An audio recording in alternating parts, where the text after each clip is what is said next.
R-A-V-E-N.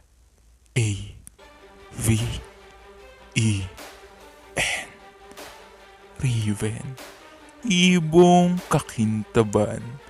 Raven, isang lumilipad na itim na hayop na palaging napagkakamalang isang corvus. Palagi silang ipinaghahalin tulad dahil sa pareho nitong kulay at hugis ng pakpak. Pero ang ibon na Raven ay kakaiba. Ibon na malaki na hindi dapat ikinukumpara sa mga ibang hayop na mahina. Dahil ang ibon na to ay natatangi at kilala. Kayang umikot-ikot habang lumilipad ng sobrang taas. Kayang abutin ng pinakamataas na bundok na Mount Everest. Kayang gayahin ang salita ng taong kinakausap at kayang makagawa ng isang tinig na tila parang umaawit.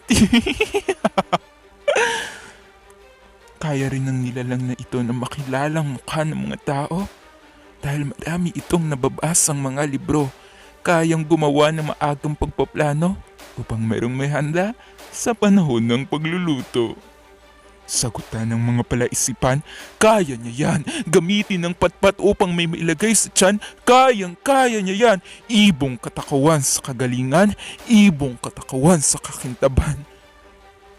Pero, ang totoo, napapagod ng nilalang na ito. Patuloy sa paglipad pero hindi alam kung saan tutungo. Sa rami ng sumusuporta ay lumalaki ng ulo. Tumitingal ang mga tao dahil sa taas ng paglipad na to. Oo!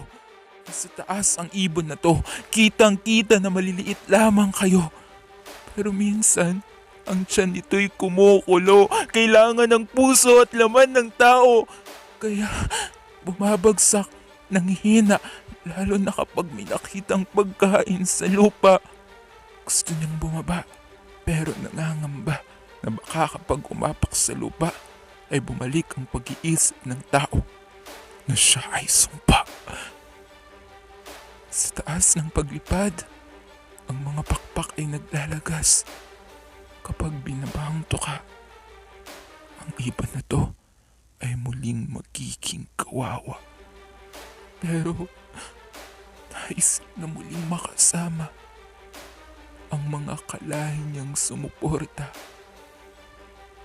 mula umpisa.